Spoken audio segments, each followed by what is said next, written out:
almost done with this Faithless Looting video. So, did you see the new ban list? But not now, I'm still working on my Faithless Looting video. What?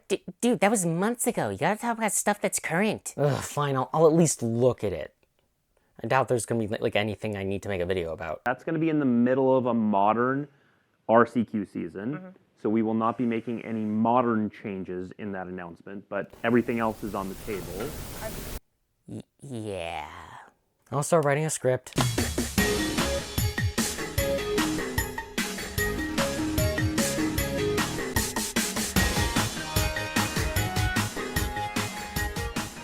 Bienvenue Magic players, I'm Insignios, and we're jumping right into the topic of the ban list schedule.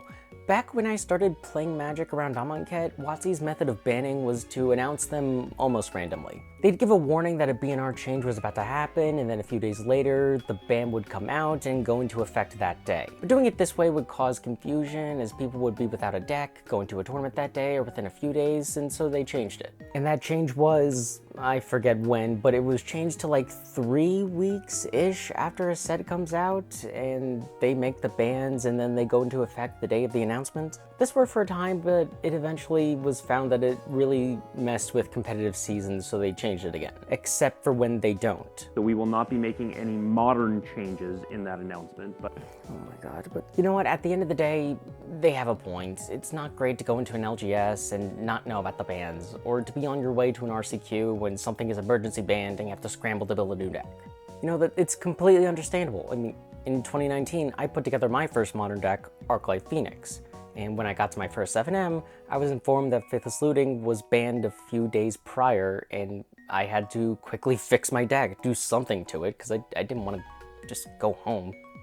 And that really sucked. I just wish there was a way for me to have known ahead of time before I built the deck.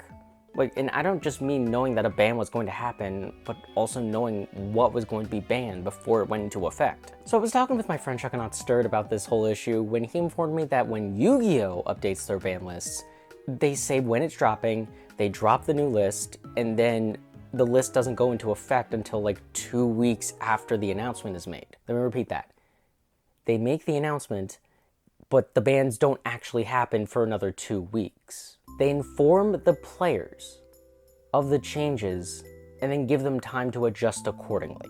And like, he went on to explain that not only does this allow Yu-Gi-Oh! Players enough time to acquire cards and test decks, it also doesn't affect any organized play that happens at the same time or like around the announcement. Like, even when the bans are announced, you can still go to a tournament that day and play the deck you had the previous day. Apparently, this has all created this kind of culture within Yu-Gi-Oh! Of like, this is the last tournament where this deck or this card will be legal, so let's celebrate the end of an era. And apparently Yu-Gi-Oh's been handling their bans like this for like 20 years. Here's the reporting of the July 2014 announcement, made on July 3rd, 2014, and then went into effect on July 14th.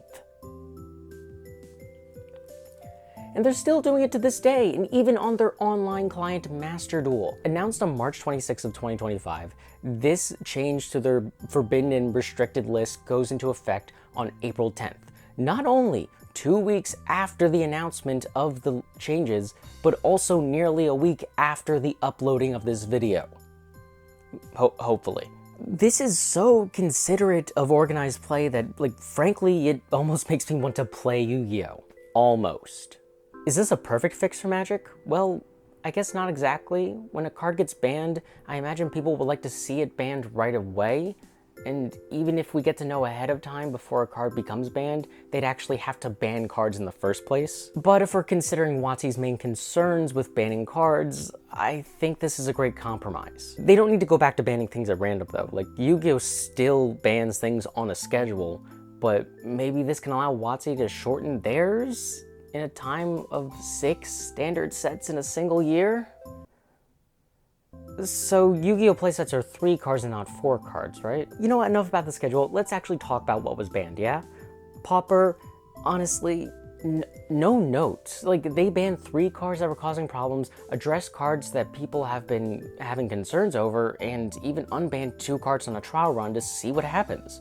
Like, this is a great way to manage a format. Like, the way they've been treating Pauper for the past few years has been nothing short of phenomenal. Like, they listen to the players, they look at data, they take in feedback, they have multiple people, like, behind the scenes, conversing and testing and making sure these ban lists are good. And as always, Gavin Verhey and the Pauper format panel have put together an extensive separate article explaining all the bans and even a video all about it. Like, have you seen it? It's very informative. Apps in the format are small, and there's a ton of ability to play what you want and innovate. However, there's more to it than just the numbers. While things can be balanced, that doesn't mean that the play patterns are the most fun, or the same packages aren't showing up across tons of decks and making things feel homogenous. So the life points start at 8,000, right? Because in the show it was always 4,000.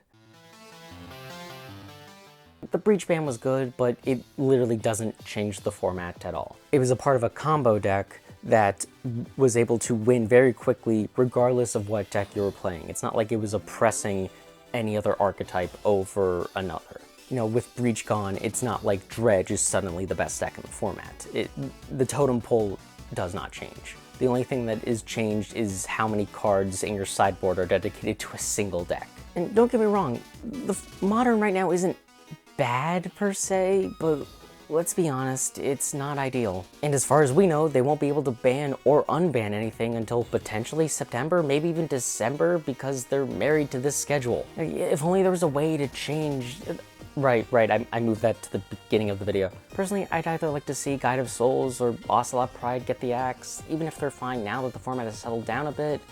I still yearn for the days without them. Ugin's Labyrinth has basically locked Tron into exclusively Eldrazi, and K-Command is just really, really good. And the less I have to see Psychic Frog, the better. But again, there's little to no point in talking about all of this because we have to go through a prolonged season of Modern without even the potential for bans. Hey, there's no reason to be so doom and gloom. Why don't we watch more of Gavin's Pauper video? Red serves a very important role in the format, helping keep things honest so incredibly slow decks don't dominate. But by the same token, it's always a careful balance to make sure it isn't creating too much of that pressure and warping too much of the format around the ability to deal with it.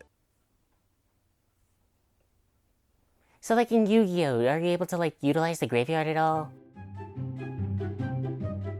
No changes in Pioneer. Monstrous Rage has been one of those cards that has been very heavily pushing the mono-red prowess archetype. Not only is it a great pump spell, 1 mana for +3/+1 and trample is always great, but the trample as well as a +1/+1 are left on the creature thanks to the monstrous roll, or the monster roll, the enchantment aura token. And that's what sets this deck apart from so many others, the fact that it keeps trample. Was this entirely new to the deck? Personally, I don't think so. There are plenty of pump spells in red, and you can always choose to go more into green for your trample needs, but I think it would be a good start. Speaking of good starts, they need to either get rid of Unholy Annex or finally get rid of Fable the Mirror Rigger. Fable does so much. Creates a body. The body is also able to create treasure tokens. It allows you to filter your hand specifically after your draw step, so that way you will always be able to at least discard something. And the creature it flips into is very, very good.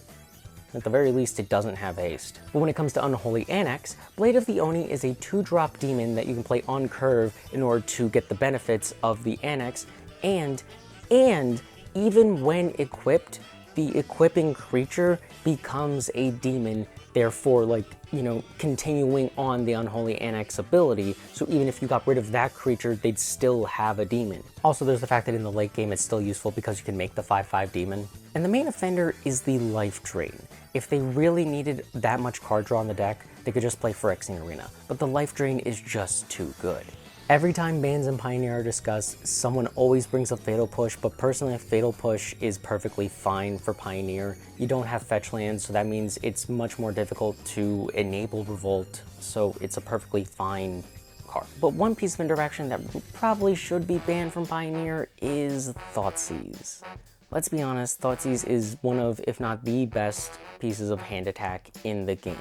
And with how underpowered Pioneer is compared to Modern, you really don't need something as strong as Thoughtseize.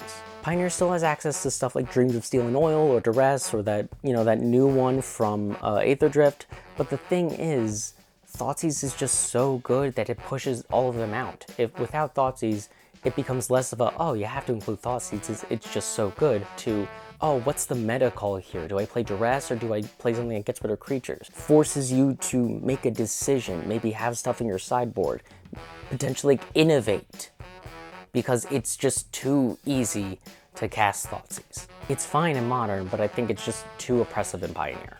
I love Pioneer and Modern, as well as Pauper, but like Pauper is clearly getting best treatment imaginable, while the other two are just kind of like left out to rot. Oh yeah, Legacy got bans. I don't really play Legacy all that much, even though I could really play it on Magic Online. Would you guys like to see that stuff like that?